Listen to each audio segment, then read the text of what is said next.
दोस्तों, आज मैं आपको गांधी जी के जीवन की पूरी कहानी बताने वाली हूँ। इस कहानी की शुरुआत होती है 2 अक्टूबर 1869 से, जब गुजरात के पोरबंदर शहर में महात्मा गांधी जी का जन्म हुआ। उनके पिता का नाम था करमचंद गांधी और मां का नाम था पुतलीबाई। हालांकि भले ही गांधी जी पोरबंदर शहर में पैदा हुए थे, लेकिन उनके जन्म के कुछ साल बाद ही उनका पूरा परिवार राजकोट में रहने लगा और फिर गांधी जी की शुरुआती पढ़ाई भी वहीं से हुई थी। और दोस्तों, 9 साल की उम्र में पहली बार स्कूल जाने वाले गांधी जी शुरू से ही बहुत शर्मीले थे और वह बचपन से ही किताबों को अपना दोस्त मानते थे।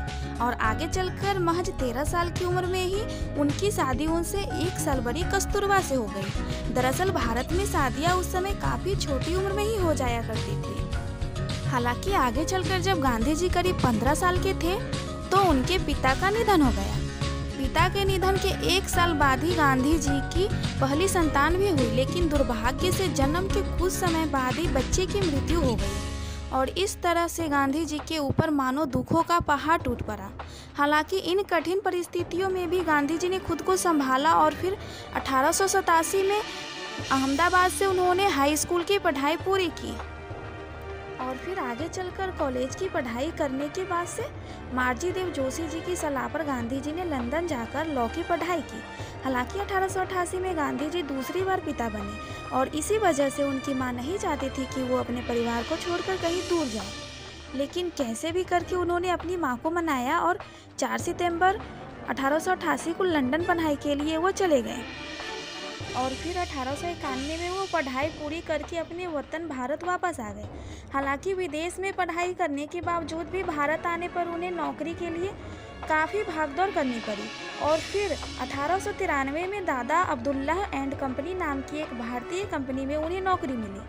हालांकि इस नौकरी के लिए उन्हें साउथ अफ्रीका जाना पड़ा था और दोस्तों, साउथ अफ्रीका में बिताए गए साल गांधी जी के जीवन का सबसे कठिन समय में से एक था, क्योंकि वहाँ पर उन्हें भेदभाव का काफ़ी सामना करना पड़ा। हालांकि इन्हीं भेदभाव ने उन्हें इतना सक्षम बना दिया कि वे लड़ने के लिए पूरी तरह से तैयार रहते थे। और दोस्तों, यूँ तो सिर्फ 1 साल के लिए ही गांधी जी को साउथ अफ्रीका भेजा गया था, लेकिन वहाँ रह रहे भारतीय और आम लोगों के हक के लिए वो अगले 20 साल तक लड़ते रहे और इसी दौरान उन्होंने नॉट ऑल इंडियन कांग्रेस की स्थापना की थी। और दोस्तों, अफ्रीका में रहते हुए गांधी जी ने एक लीडर सिविल राइट्स एक्टिविस्ट के रूप में खुद की पहचान बना ली थी और फिर गोपाल कृष्ण गोखले, जो कि इंडियन नेशनल कांग्रेस के एक सीनियर लीडर थे, उन्होंने गांधी जी से भारत वापस आकर अपने देश को आज़ाद करवाने के लिए लोगों की मदद करने की बात कही। और फिर इसी तरह 1915 में गांधी जी भारत वापस आ गए और फिर यहाँ आकर उन्होंने इंडियन नेशनल कांग्रेस ज्वाइन करके भारत की आज़ादी में अपना सहयोग शुरू कर दिया। और दोस्तों, भारत के अंदर महज कुछ सालों में ही वह लोगों के चहेते बन गए और फिर अहिंसा के मार्ग पर चलते हुए उन्होंने भारत के लोगों में एकता की गांठ बांधी। यहाँ तक कि उन्होंने अलग अलग धर्म और जात के लोगों को भी एक साथ लाने का काम किया। और दोस्तों, 1922 में गांधी जी ने असहयोग आंदोलन चलाया, जिसके तहत अंग्रेजी चीज़ों का इस्तेमाल भारतीय लोगों ने लगभग बंद ही कर दिया। और जब यह आंदोलन काफ़ी सफल साबित हो रहा था, तब महात्मा गांधी जी को 2 साल के लिए जेल भेज दिया गया। हालांकि गांधी जी के जेल जाने पर लोगों के अंदर और भी ज़्यादा गुस्सा आ गया, जिसकी वजह से पूरा भारत अब एक होने लगा था। और फिर इसी कड़ी में ही मार्च 1930 में दांडी यात्रा को भी अंजाम दिया गया, जिसमें कि 60,000 लोगों को गिरफ्तारी हुई।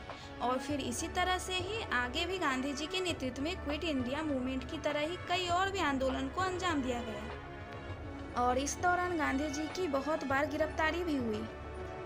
लेकिन दोस्तों, महात्मा गांधी के द्वारा लगाई गई चिंगारी अब लोगों के भीतर आग बनकर जलने लगी थी और यही वजह थी कि गांधी जी के साथ साथ बाकी क्रांतिकारियों ने मिलकर 1947 में देश को आज़ाद कराने की अहम रोल अदा किया और फिर 15 अगस्त 1947 को हमारा भारत देश आज़ाद हो गया। हालांकि अभी देश के अंदर आज़ादी का जश्न चल ही रहा था, तभी 30 जनवरी 1948 को नाथूराम गोडसे ने गांधी जी को गोली मारकर हत्या कर दी। और फिर इस घटना ने न सिर्फ देश में बल्कि पूरी दुनिया में ही शोक फैला दिया। हालांकि 15 नवंबर 1949 को गांधी जी के हत्यारे नाथूराम गोडसे को फांसी दे दी गई थी। और दोस्तों, मैं अंत में सिर्फ यही कहना चाहती हूँ कि जब तक गांधी जी जीवित रहे तब तक अहिंसा को ही हर चीज़ का जवाब मानते रहे। और इसी सिद्धांत के दम पर ही उन्होंने अपनी पहचान बनाई थी। हालांकि भले ही वो अब हमारे बीच नहीं है, लेकिन उनकी सीख और उनके सिद्धांत आज भी पूरी दुनिया मानती है। उम्मीद करते हैं कि गांधी जी की यह बायोग्राफी आपको जरूर पसंद आई होगी। अगर आपको ये पसंद आई है तो लाइक, शेयर और सब्सक्राइब जरूर करें। आपका अमूल्य समय देने के लिए बहुत बहुत धन्यवाद।